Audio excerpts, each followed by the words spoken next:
What's going on, everybody? It's Brock. We are here talking sports. I am here with Zach.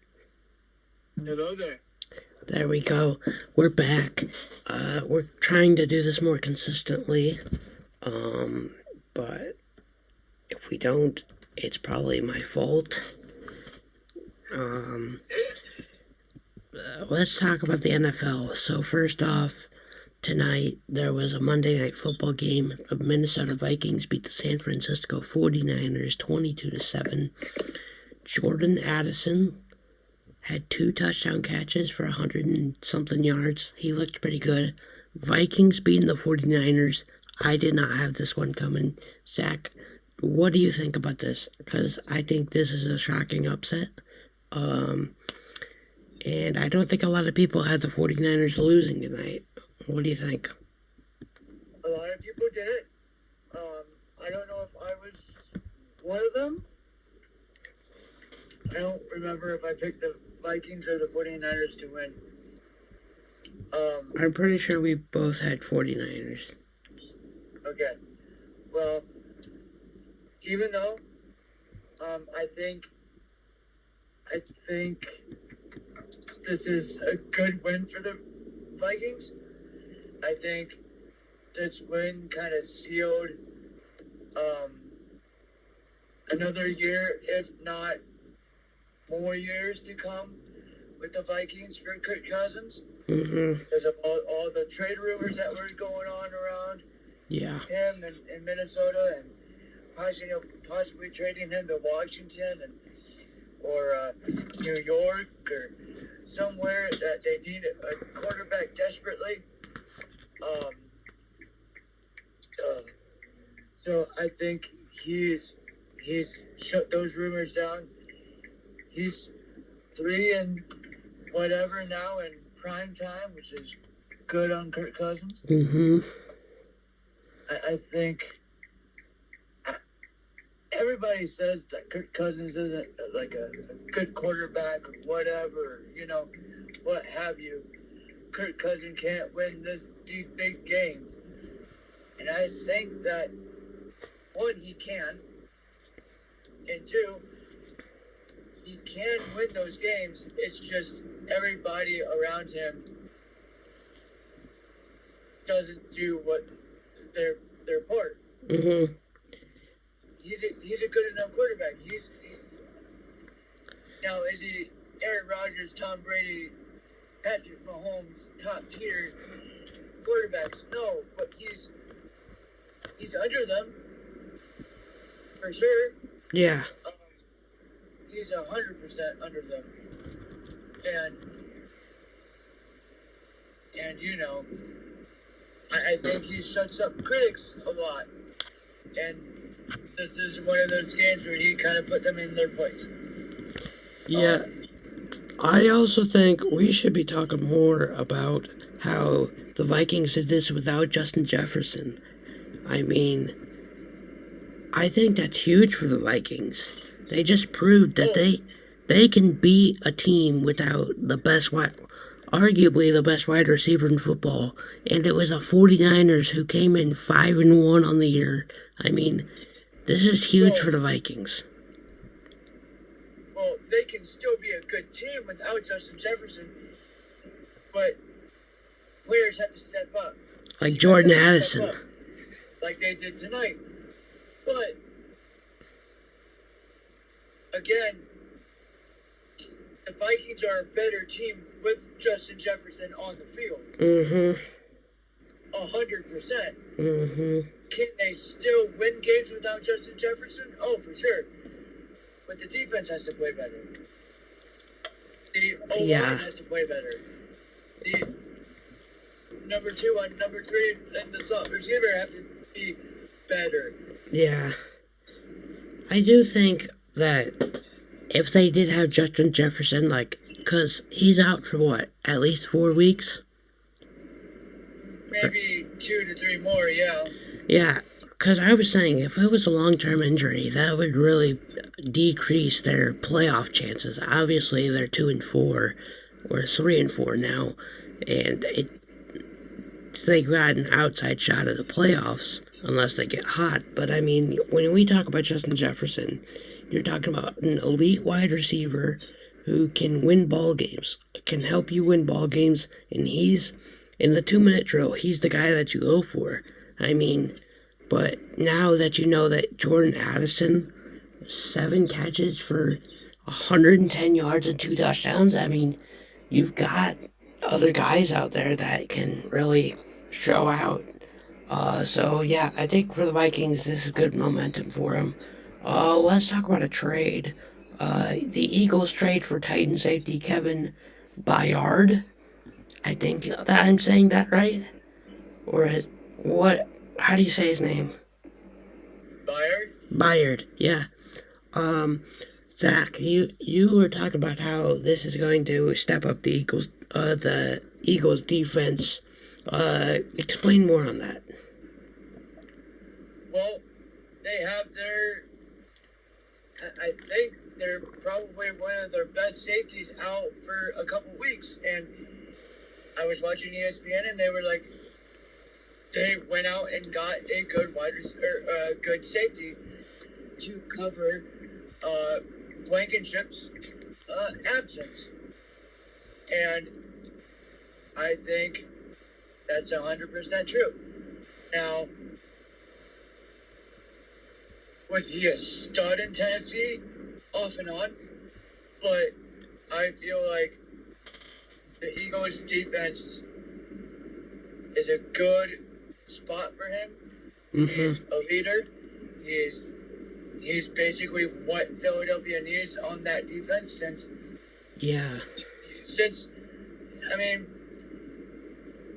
obviously you have a leader on the defense with, Fletcher Cox and Blankenship and whoever their middle linebacker is. The name's blanking on me. But you bring in Byard and you get that leadership role in absence of Blankenship, in absence of the solid guy of Malcolm Jenkins that you had for years, right? Who's been on the Saints for the last 2-3 years or whatever.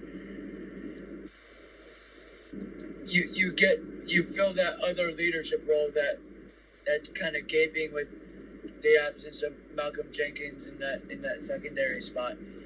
So Byard's a good pickup for the Eagles. And I'm excited to see how he fits into Nick's scheme on defense. I do too. We were just talking before the podcast started about we just went a little bit into it about the Kareem Jackson incident. Broncos Kareem Jackson suspended for 4 games for illegal hits. We both agree that this is well deserved. I mean, because those illegal hits were, boy oh boy, they were not good. It wasn't good at all. NFL had to step in and suspend him for 4 games. There's no complaining about it. He can't really say, oh, I mean, it was shocking. But yeah. Was it shocking? Was the suspension that shocking to you? Oh no, I'm talking about the way that him committing the illegal hits. The hits, yes. Well, I feel like I don't know how he is as a player personally. The suspension was worth it. In the past, I don't know how he played in the past, if he's gotten multiple suspensions throughout the years or whatever, but to have 4, no, this would be the 5th, 5 gut-wrenching hits to opponents. It's whether it be helmet to helmet or whatever, to have 5 hits like that in 5 games, and you're ejected in every single game, that warrants a suspension at some point. I feel... Now, here, I'm gonna just cut in. I feel like it does warrant a suspension, but does it make the team be like, hey, you've been doing this so often for this, should we just cut him? I mean, because, those illegal hits, dude, it's a 15-yard penalty. Those are big-time penalties. And if he's been known to be doing this, don't you think it could hurt him? I guess if his behavior doesn't change after the 4-game suspension, then yeah, by all means, cut him. But I feel like he needs to be taught a lesson first, and just ejecting him didn't cut it. Yeah. So now they're suspending him, which is completely warranted, and now you wait and see how that 4-game suspension affects him and how he comes back from it. And if he doesn't change his behavior and doesn't come back to it in a good way and keeps on getting suspended or keeps on getting ejected, through the rest of the season, then by the end of the season, you need to reevaluate your relationship with him and say, hey, this isn't working. You haven't changed your behavior. And I think that we need to move on. Yeah. I feel like, yeah, you nailed it right on the bat. I mean, if it happens again, I'd say just cut him, because nobody's going to want to have a guy doing that stuff. So we discussed that you were going to go on a rant about a college football act. But before we get there, I'm going to end the NFL. I'm going to end off the NFL segment with just a little saying, okay? I enjoy fantasy football. I think we all enjoy fantasy football. Zach has his own league that he invited me in, and I enjoy it. I'm competitive. When I saw the Atlanta Falcons playing, I said, oh, Bijan Robinson's playing. Then I saw middle for the first quarter. He has no touches. Then at halftime, I look at his stats. He's got like 2 touches, and they go to the interview, and they reveal, oh yeah, he's not well. I just have a couple things to say for the Atlanta Falcons. If he wasn't well, why wouldn't you report that pregame? Because it's like protocol to say. It's protocol, yeah. So, what I have to explain is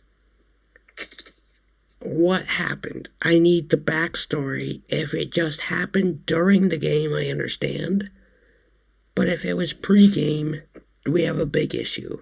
Because the NFL is going to have to investigate this, because it's under league protocol that you have to announce everybody that's out or inactive.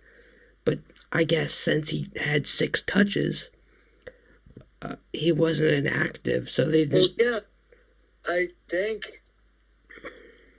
Well, I saw a tweet saying that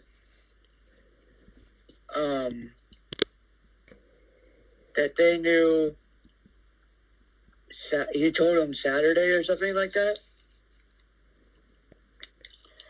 So, if that's true, then they can get fined for that. Yeah, I'm looking at it now. His head was bothering him. Not really? Huh? His head was bothering him, they said. But they didn't announce it. He said he gets migraines. But he told him that Saturday, I think. Yeah, I feel like there's definitely a fine coming in because that definitely hurt my fantasy football team, and I really. Arthur Smith doesn't care about your fantasy team. Well, Arthur Smith should care about the football game because Bijan Robinson was going to go for 5 touchdowns that game. I don't think he would have gone for 5 touchdowns. Arthur Smith, by the way, he should be knighted. He said that on the Pat McAfee show, saying he's been undefeated over in London. He wants to be knighted. I think we should let him be knighted. So, England, can you please figure that out? I'd love to. That guy, he's a fun guy. Arthur Smith. He's a cool guy. Before we head to college football, we'll get this out of the way. A guy that I'll have this clipped, right? So a local sportscaster, he goes by the name of Patrick Cunningham for WMBD. He's a long-lived Rangers fan. And since the Texas Rangers just made it to the World Series just about 20 minutes ago, I'd like to congratulate him as well as all the Texas Rangers fans for making it to the World Series. Hope you guys win. They beat the Houston Astros in Game 7, and they absolutely slaughtered them, which is good because I don't like the cheaters. But yeah, that team's fun to watch. It's fun to watch. They spent a lot of money on 2 players. They spent about $700 million on 2 players this offseason. Don't you think that's a lot of money for 2 players? That is a lot of money for 2 players, but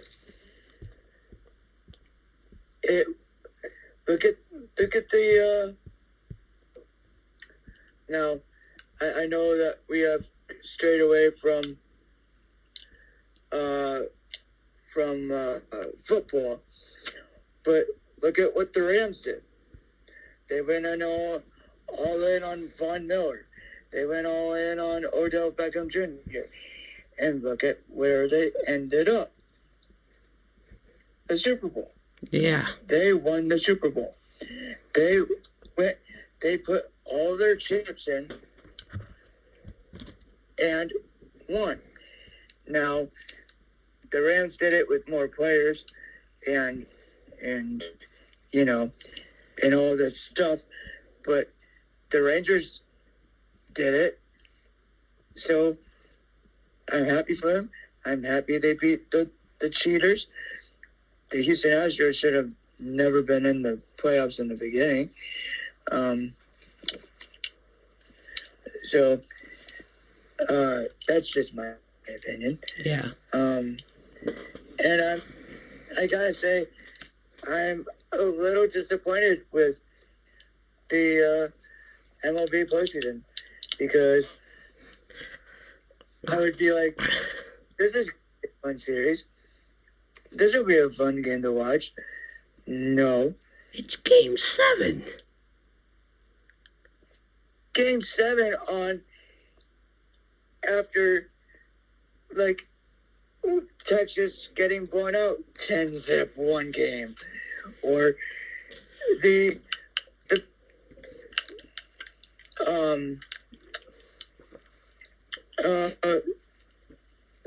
Phillies getting blown out 5-1 earlier tonight. That's it's not just a game blowout. like that just hold the phone. 5-1 is not a blowout. That's a stretch. It's more, or the Houston Texans, or the Texas and the Rangers, the Astros game Thursday night. It was like 2-3 at the bottom of the 7th, and I'm at Industry Brew with a couple friends, and and one friend and I look at the TV. It's 4-3, and then we look away. We have a conversation with our two other friends, and we look back up, and it's 7-3 Houston within 10 minutes. And that's exciting. Just like, well, that lasted as a good game for a solid 10 minutes. It's. I've got to say, what you're saying right now, you don't seem like a baseball guy. Because I like watching baseball, but give me a good game. Give me where it's gonna be. That game was a good game. Did you see the fight? Did you see the fight? I didn't see the fight. No. Oh my gosh. That was the whole storyline over this series. They fought, and now a guy got suspended. I'll show it to you later. Everybody knows that fight.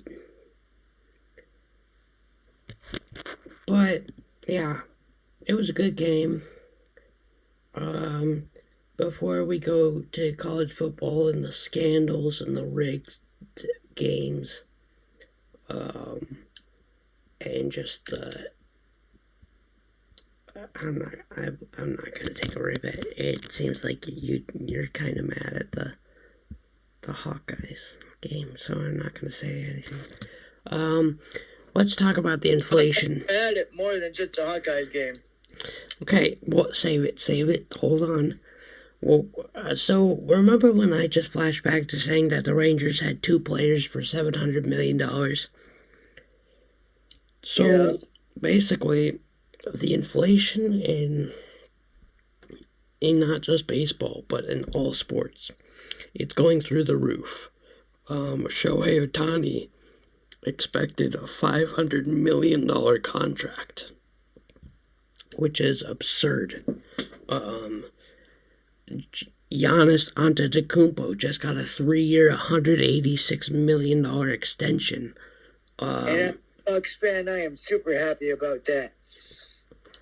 But with all these big contracts, and I know Shohei's number is going to be ridiculous, and we're going to say it's an overpay, but it's not, because when you're getting a guy, well, actually, he can't pitch next year, so that might lessen his value.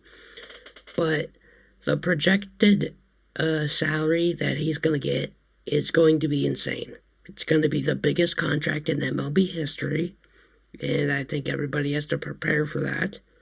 And I think that's how the sports world is trending.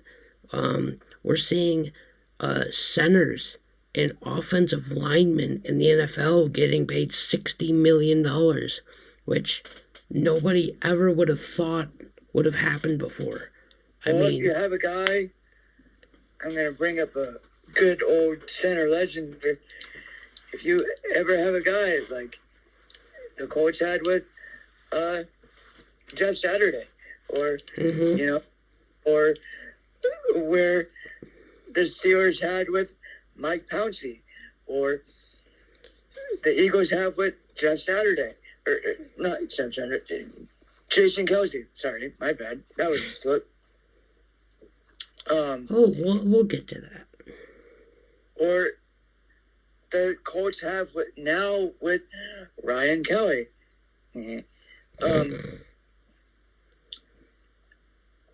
The centers and the offensive linemen are getting recognized, and I think I like that move. I do too. I think it's just the inflation in our world. Everybody's going to get paid. Everybody's going to get more money than they did 10 years ago. And we'll look back in 10 years from now. Who knows what the contracts will be in 20 years from now? I mean, $300 million contracts might just be the new normal. Unless there's a Great Depression and our dollar goes down through the ground. But what we were just talking about was the You reminded me of something and I blanked on it. Oh, Kelsey. Um, I know we don't want to talk about it, but I think it has to be said. The NFL is milking the Kelsey and Swift relationship. Do I hate it? I didn't hate it until it was shown on the television screen for the 500th time in a game. I think, I'll say this. I think there's times where you can show celebrities once or twice, boom, there. But I about lost it when I saw on Twitter, or the X app now. It's still Twitter to me. Anybody that calls it the X is... Yeah. But when I saw Taylor Swift and Brittany Mahomes doing a handshake that the NFL account posted, I about lost it. That is... There's things in life where... Okay, I get what they're doing. They're bringing in more fans. But those fans are not there to see the game. They're there to see Taylor Swift, which is absurd. Yeah. But if they're a happy couple, they're a happy couple. But boy, oh boy, the amount of media it's getting. I never want to wish on a breakup, but can we just relax on the content by the NFL media team? Because it's getting pretty bad. Okay. I'm not prepared to go in for it because I think Zach's going to take the floor with this one.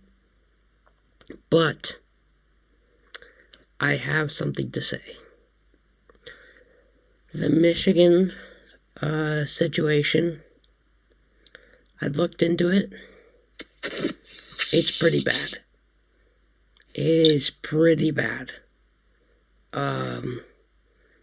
This guy, if you guys didn't know, a Michigan staffer had, I don't know how he did it. He's a mastermind, by the way.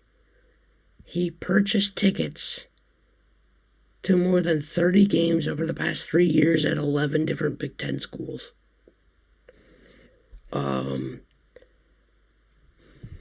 I think there's two sides to the story, though. There's two different types of violations here. There's the sign stealing, and then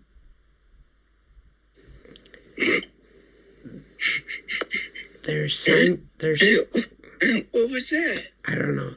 There's sign stealing, and then there's the all the other recruitment violations as well. If I were Jim Harbaugh, wouldn't you leave? Wouldn't this be a perfect time to leave? Leave Michigan? Yeah. But he's not going to do that. And because he's making millions and he's making bank, baby. He's making 100% more money than probably an NFL coach or him as an NFL coach would make per game. But I will say this. I would love to see him at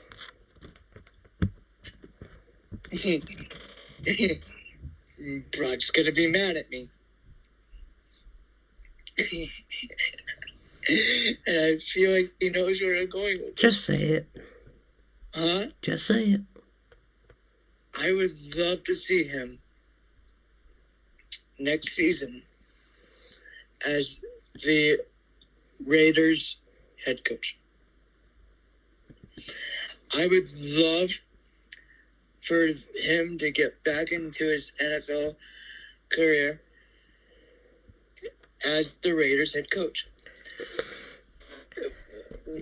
One reason being is Josh, and pardon my French, but Josh McDaniels is a shitty head coach. Fair. He is a good offensive coordinator, which he clearly shown what he can do in New England with Bill Belichick, under Bill Belichick. And I feel like the only former player and head coach now that was under Bill Belichick and has actually succeeded is Mike Vrabel. And that guy loves to smoke cigs on the sideline. That's Mike McDaniel. Don't get that mixed up. That's Vrabel. He chews. He chews. Chewing and smoking are two different things. Okay, 4 tins a game. I looked it up. Anyway, we're getting off topic. Vrabel, I feel, but Mike is the only one that has succeeded as a head coach. Mm-hmm.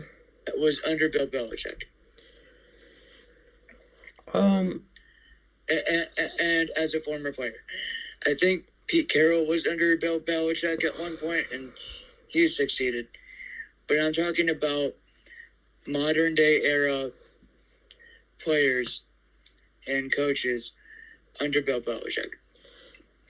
Mike being one of them, Josh McDaniels not being one of them. I feel like if it's not Jim Harbaugh, then it has to be someone that's just better. And I don't see McDaniels being a head coach at all next season. Yeah. He's gonna be an offensive coordinator somewhere. He's gonna be a defensive coordinator somewhere. He's gonna be a coordinator somewhere. Just not a head coach, because this whole stick is not working. It's cutthroat. It's guillotine. So for Josh McDaniels as a head coach, and fans have been calling for it. I've been calling for it, especially. I think I've been calling it way more than this year. I called for it last year.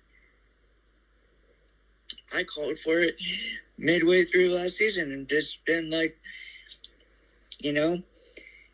Carr's working as your quarterback, but you are just ruining this franchise. You ruined this franchise for more than a couple years. And you have players like Devontae Adams, Max Crosby, Josh Jacobs, all upset with how you, one, probably are coaching the team, and two, the production of the team.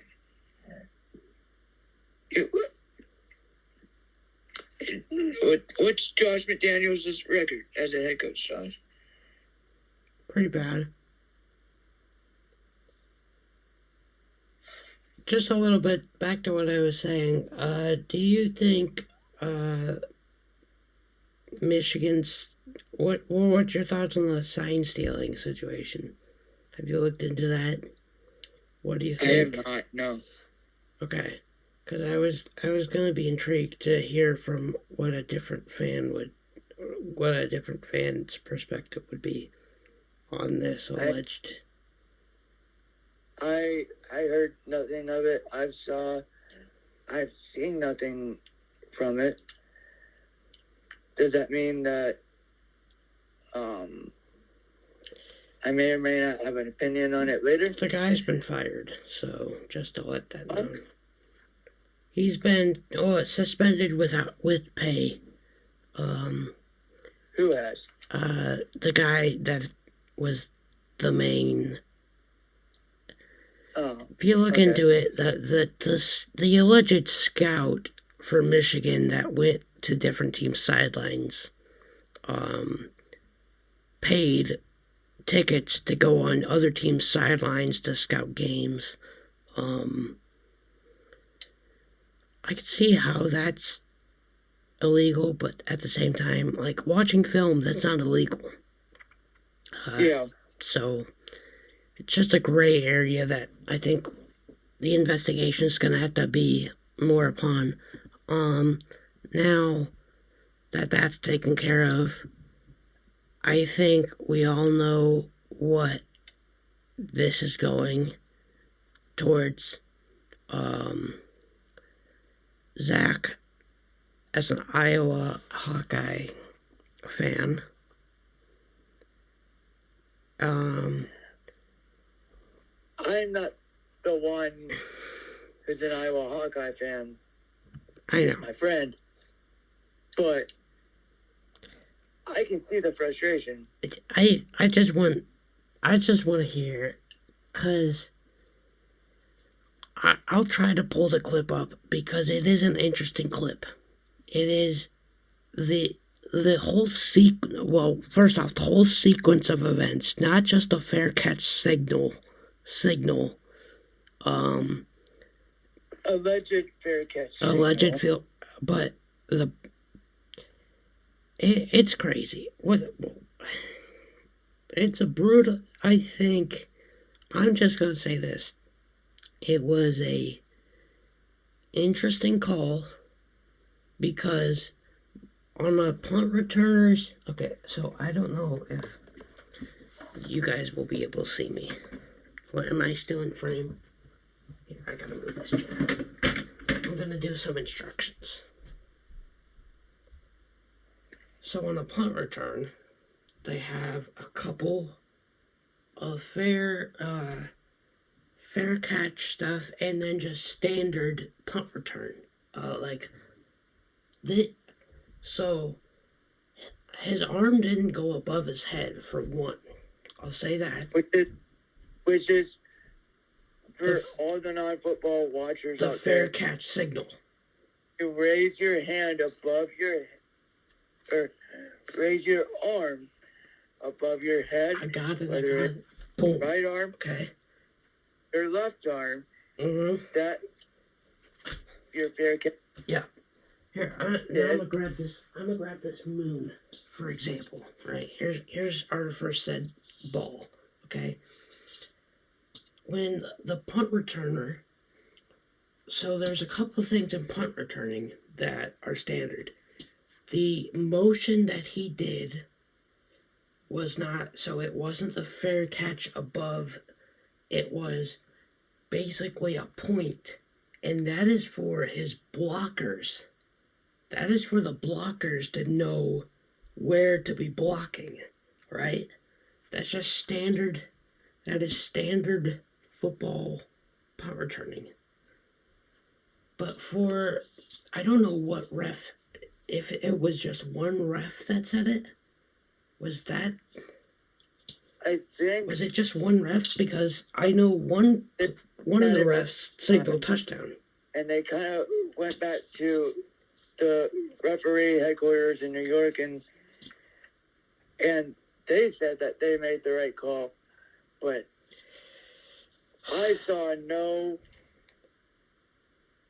I saw no fair catch signal being made. It was like this. He was like this. Yeah, it was more like a low circular. I will say it wasn't a normal fair catch signal. No, and I feel like they were just robbed on a good play. Yeah. And but so I do feel like that Iowa offense felt like more Iowa offense than what it has been this year. They've been surprisingly good on offense. But to be in that situation, to even have a chance to win that football game is quite absurd. I mean, having 12 points and you're down one score, I mean, that's quite absurd to be in the game still. But yeah, that was all kind of insane to think about and watch. Oh, what else? We saw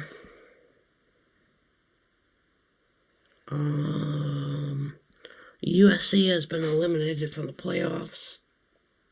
Caleb Williams stock is, I mean, he's looked rough ever since the Notre Dame game.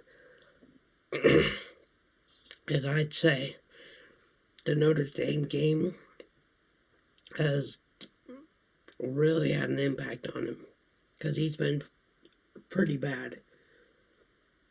Also saying about quarterbacks being bad, the Ohio State-Penn State game, oh my goodness. Did you watch that game? The Ohio State game? Mm-hmm. No. I didn't either. I just saw some highlights. Those quarterbacks are awful. And if Ohio State plays like that, Michigan's favored by 70. I'm just saying if they play like that, because dude, that was an awful game for a top 10 game. To be like that is awful. It wasn't really fun. And somehow Alabama's going to end up being in the playoffs. They are every year. Even with their 2 losses. By the way, Michigan's strength of schedule. As a Michigan fan, I hate our schedule. Like, why schedule Bowling Green? Can we talk about that? Why not play Notre Dame? Why not play USC? You're going to have to play all those teams now. Anyways. But our non-conference schedule sucked. Our Big Ten schedule sucks. Yeah. We're set up for another 11-0 until Ohio State, it feels like, at this point. But when you're if you're the football committee and you're looking in, let's put out hypotheticals. If Michigan wins out and beats Ohio State, are they in? I don't know. I feel like they would. Yeah, obviously their best win would be against Ohio State, but who else have they played? I mean, when you think about it, they played a Michigan State team that has had their own. Boy, we could talk. Well, that could be an own segment. Did you see what happened at the Michigan State game? No. Michigan State put out a graphic on their scoreboard. Very questionable. It was a trivia question. And on the trivia question, the image was Adolf Hitler. Oh, no. And it was a question of where Hitler was born. That was during the 55-0 loss to Michigan. Obviously, Michigan State has had a lot of bad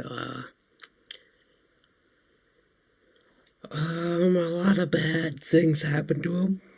We can talk about the man that cannot be said. He's in jail forever. A lot of you will know who that is. We could talk about their old head coach that was alleged for sexual assault. We could talk about how bad of a football team they've been since the past couple of years. In the past couple of years, Michigan State's a bad team, and it looks like they're just getting worse and worse every year. And that scoreboard, I'm not going to put the scoreboard graphic up because just, you guys, if you guys want to look it up, be my guest, but I have a question for that scoreboard operator. What are we doing? I mean, what are you... Who went to the graphic department and said, hey, let's put up a trivia question about Adolf Hitler? Like, what are we doing, Zach? I don't know. I don't know what we're doing nowadays. It was bad. But that explained why they lost 55-0. By the way, J.J. McCarthy is now projected the favorite to win the Heisman. Should Michigan be number one in college football? Should he? Should Michigan be number one?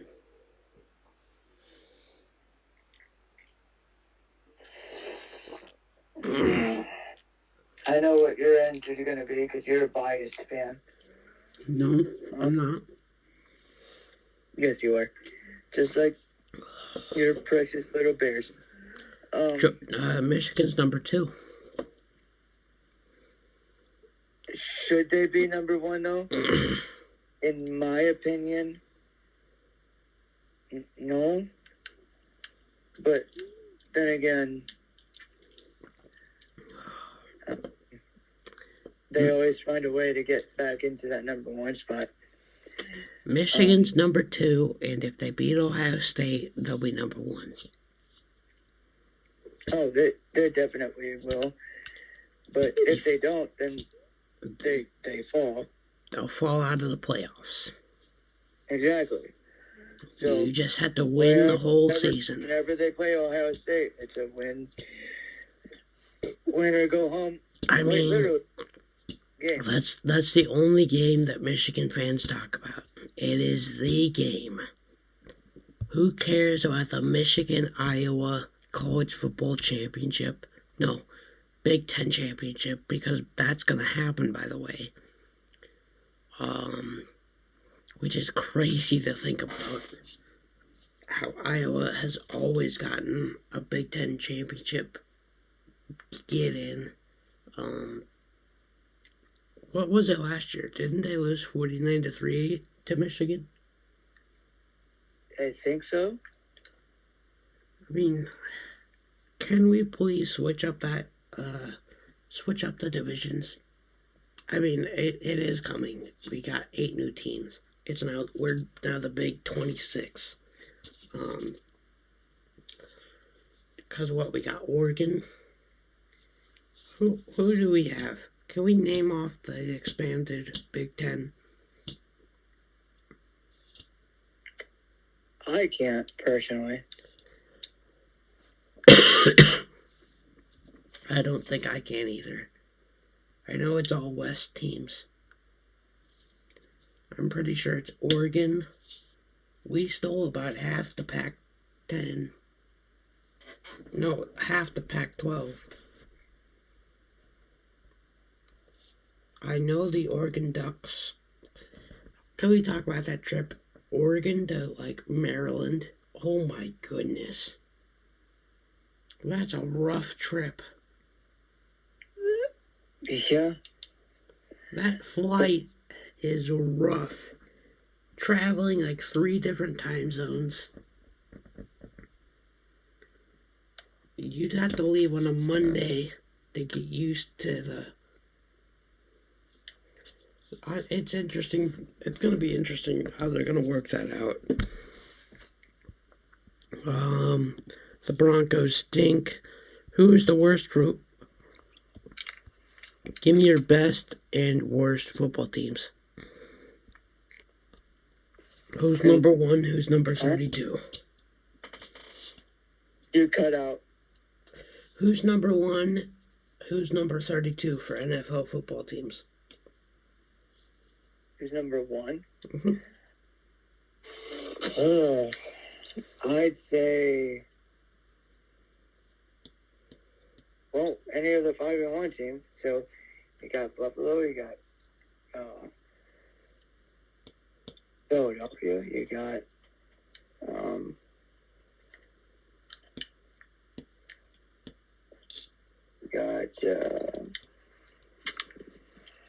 Chiefs. So I would say Eagles. Really? But oh yeah, because I feel like they have a lot more weapons. That is fair. They have a lot more. They have a lot of more weapons than the Chiefs do, at least right now. Yeah. And that whole the brotherly shove is unstoppable. And I mean, yeah, any team can do it, but what team is doing it any better than the Eagles? Right? Yeah. So when you have the whole like offense going, like AJ Brown has had 5 games this season with 100 or more like receiving yards. He's unstoppable right now. Jalen Hurts is unstoppable right now. That defense is immaculate. And I don't feel I feel like that it's just going to be a playoff run through Philadelphia. The most shocking team, I think, is the Jacksonville Jaguars. 5-2 and first in their division. Did you expect the Jacksonville Jaguars to be leading their division? To be honest, no. But, I mean, outside of the Colts, that the whole division is kind of washed.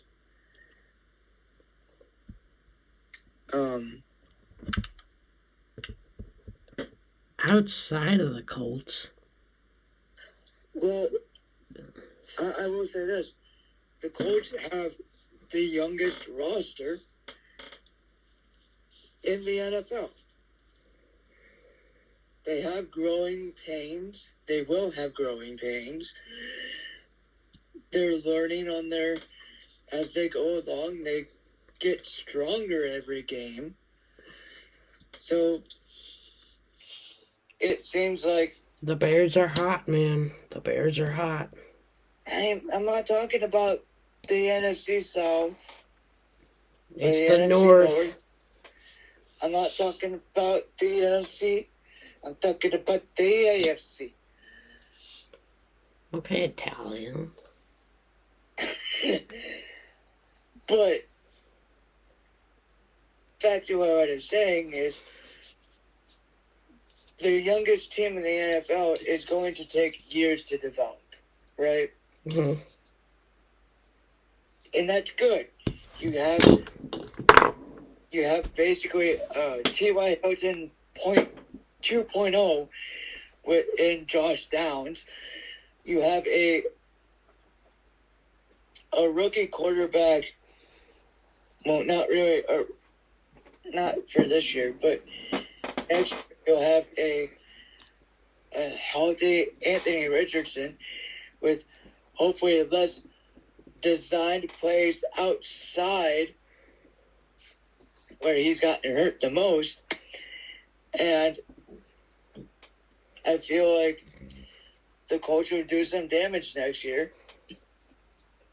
And I feel like Excuse you. when the Tennessee Titans traded away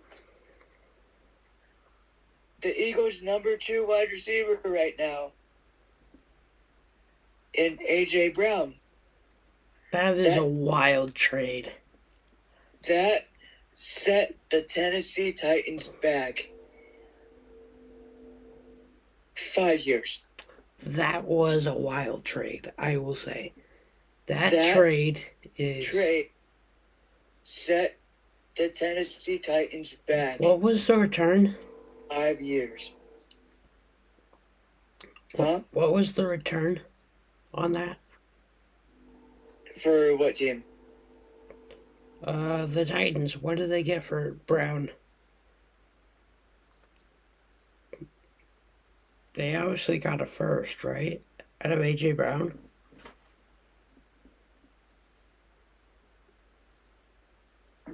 The 2022 first and a third round pick. That's it? Yeah. That's ridiculous. Who'd they draft for that first? Did it say who was their 2022 first rounder? Okay. I'm working on my circle change. To graphics. Okay. So.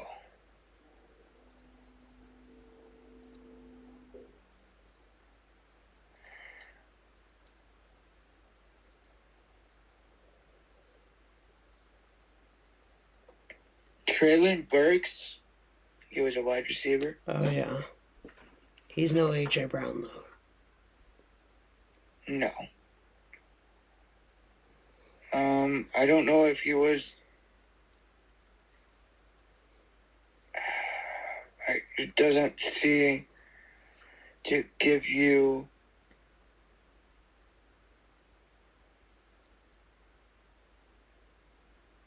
Maybe it was. That third round pick might have been.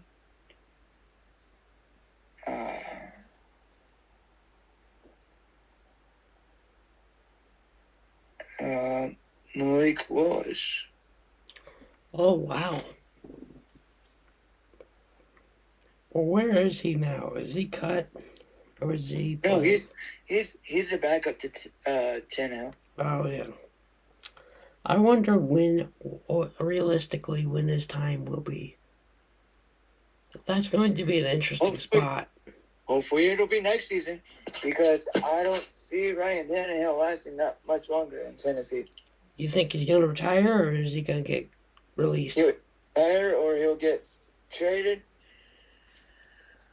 What would be crazy is if Ryan Tannehill gets traded by the end of the deadline next week.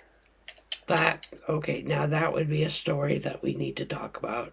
If Ryan Tannehill gets traded. There's no way that's happening. Who's going to want him? Huh? Who would want Ryan Tannehill? The Giants. Shoot, the Jets. Washington Commanders. Well, then it is a possibility. The Cleveland Browns. Oh my gosh, yeah. I forgot they needed him. The dog pound. You know that? The dog pound. You have teams that need quarterbacks. So, I mean, trading Tannehill wouldn't be a bad idea. So there's options for him, either at the end of the season or by the trade deadline next week. So I'm hoping, because last year I really liked Malik Willis. I was impressed with him in the preseason last year, and I was impressed with him in the preseason this year. I want him to start for Tennessee. I feel like that offense can do great things with Derrick Henry and Malik Willis at quarterback. They can't do jack squat with Ryan Tannehill at quarterback because he falls and trips over himself every time he drops back to pass. It's like Ryan Tannehill has 2 left feet every time he plays.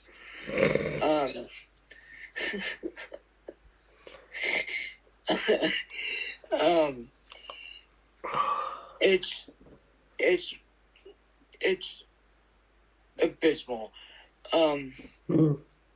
That Tennessee offense with Ryan Tannehill at the helm. I really want Malik Willis to start and thrive in the NFL. I want a lot of quarterbacks to start and thrive in the NFL. Will I ever get to see those quarterbacks that I want to see? Probably not.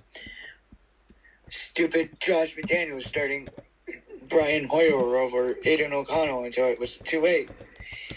You were already down. I don't get that. I really don't.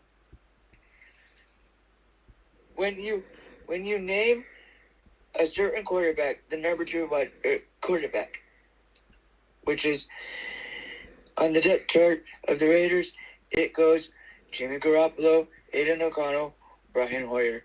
Why would you start the abysmal Brian Hoyer over Aiden O'Connell if he's already started?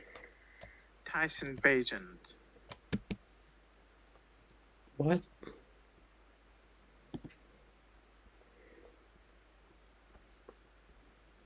What happened? Why would you start a quarterback that has been with 15 out of 32 teams in his NFL career? Because he's trying to complete all 32, man. What else is he trying to do? He's trying to complete the trip. I don't know. I don't know why he would do that, but it's Josh McDaniels. I'm getting tired of it. Or the Josh McCown. He played for all 32 teams. Feels like Josh McCown. He hasn't played for all 32 teams. He almost did. I don't think so. Okay, well, we're gonna end this podcast off with an absolute amazing talk, okay? I have a question for you, first off. Yes. How does it feel that you don't have Tyson Bagent on your team? Who?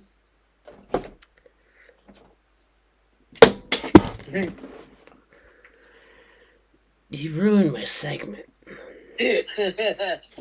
Tyson Bagent.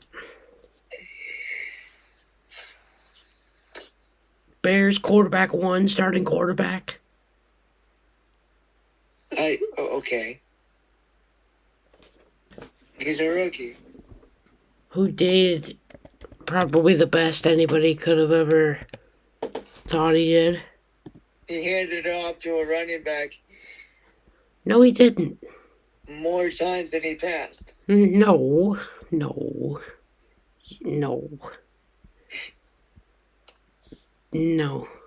You're wrong. 162 yards and a touchdown. Like, what do you mean? Dude was undrafted. He was undrafted. He can run like Justin Fields.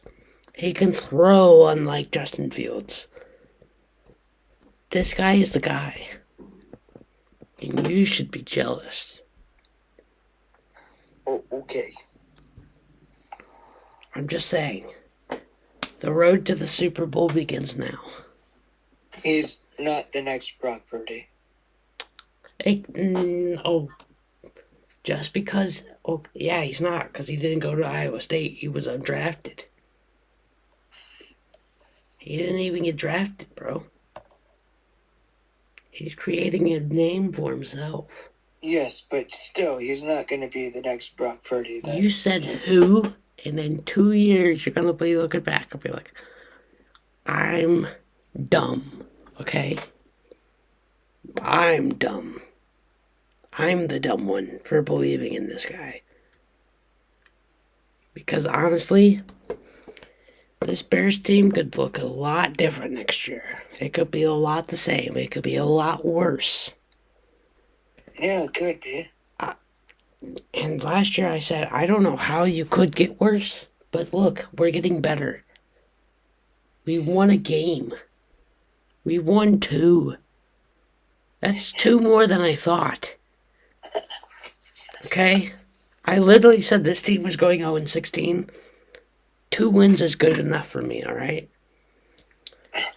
We get the number 1 and number 2 pick. We pick the top 2 quarterbacks. They battle it out for the top spot.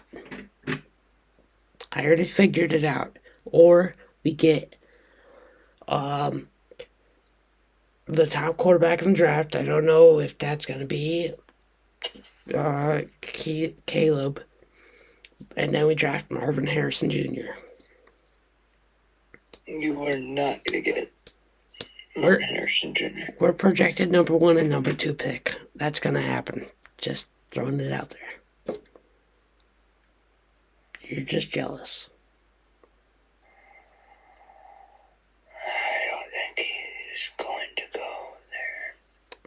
How? We have the number... Destiny is not his choice. We have the number 1 and number 2 pick. He could pull Eli Manning. No. He could literally pull No. So can Caleb. I don't want to play for the Bears. So can Caleb. Caleb Williams can also say that. And I want to go to number 3, which would be the Indianapolis Colts. Oh, shut. You know what? I hate this kid. I hate this guy. You know what? Well... Or the coach could trade up and get him at number 2. Hey, I'd gladly take an offensive lineman. I'd gladly take 2 offensive linemen. I'd gladly take your entire offensive line. It's better than the sack of potatoes that we have for an offensive line. Because they don't know how to block. That defensive front is not looking good either. They don't know. Well, because it's not there. They're invisible men. They don't know how to push. They don't know how to block. They don't know how to push. They're not strong. They bench a kid's bench. That's how strong they are. They struggle on the kids' tight bench. We get raided all the time. Life's good being a Chicago Bears fan. I know. It's fun watching Chicago Bears fans. I know, right? You get to watch me every week. By the way, we're hoping to do this every week. So if I get reminded, and if I remember, and if I don't get sick like I have been in the past 2 weeks, we will keep on doing this. As it has almost become the next day, we're going to stop it for there. Hope you all enjoyed. Make sure to leave a like. Make sure to comment what your favorite part of the video was, because I doubt everybody's going to watch the hour podcast that we did. And we will see you on the next one. Peace.